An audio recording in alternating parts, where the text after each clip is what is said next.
Bonjour, bonsoir, je suis content de vous retrouver. On va parler aujourd'hui de respiration. Vous le savez, c'est un sujet qui me tient beaucoup à cœur et on a l'immense privilège d'être accompagné par Madame Bernadette de Gasquet. Bonsoir Bernadette, vous allez bien? Bonsoir. Très bien, je suis tellement contente aussi qu'on puisse faire ce live ensemble ce soir. En quoi la respiration peut-elle aider? Merci d'avance pour votre réponse. Je vais monter un petit peu les questions pour qu'on les voit bien, parce que j'ai l'impression qu'on les voit mal. Donc, en quoi la respiration peut aider dans un contexte de scoliose? Donc, on n'a pas le nom de la personne, là, mais la scoliose, c'est évidemment très complexe. Il y a plusieurs types de scoliose. On peut répondre peut-être de façon générale, parce qu'évidemment, il y a tellement de facteurs, mais c'est Oui, important, je pense, la respiration dans la scoliose, hein.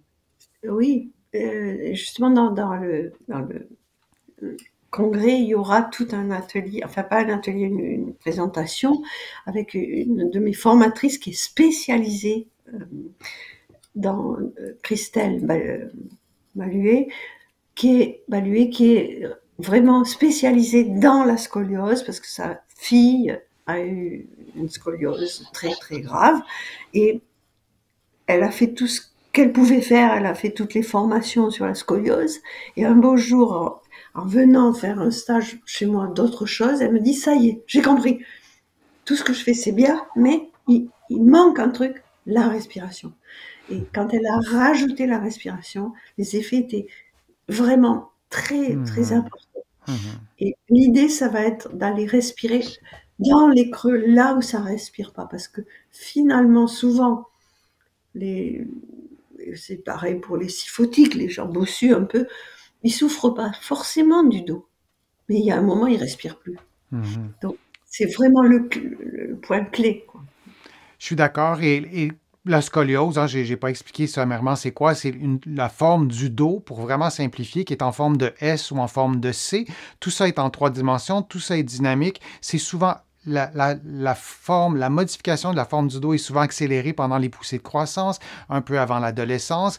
Et ben, parfois, ça nous cause des problèmes. Il y a plein de gens qui ont des scolioses qui ont sensiblement aucun problème. Parfois, il y a des problèmes plus graves. Parfois, on a besoin d'être opéré. Et on se souvient, et ça, c'est un message important, le diaphragme, hein, ce muscle qui est vraiment au centre du corps, au centre du thorax en tout cas, a des liens directs avec la colonne, avec les côtes, avec le périnée, vous en avez souvent parlé, donc avec le bassin, avec le cou. Je pourrais continuer longtemps comme ça.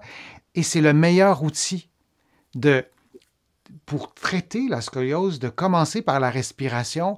Et lorsqu'on a des gens qui ont des scolioses depuis un petit bout de temps, on voit vraiment des asymétries dans leurs abdominaux, des asymétries dans leur respiration.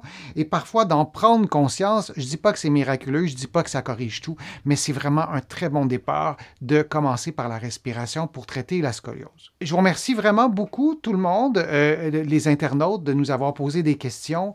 Je vous remercie d'avoir été attentive, que vous avez participé de façon si active à ces contenus. Et surtout, merci Bernadette de votre immense générosité, de votre expertise, de votre talent de vulgarisatrice.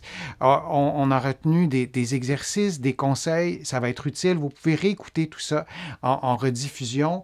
Je veux vraiment glisser un mot, et plus qu'un mot, sur votre congrès sur la respiration. C'est quand, qui sera là, comment c'est organisé, qui est invité. C'est pour le grand public, si j'ai bien compris. C'est pour tout le monde en fait, parce qu'effectivement la respiration concerne tout le monde.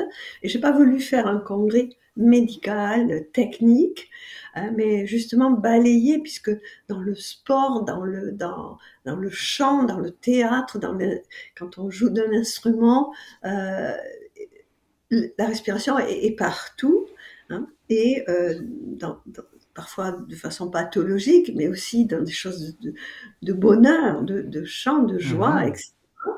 Et, euh, et donc ce congrès a lieu à Paris fin novembre, 29 et 30.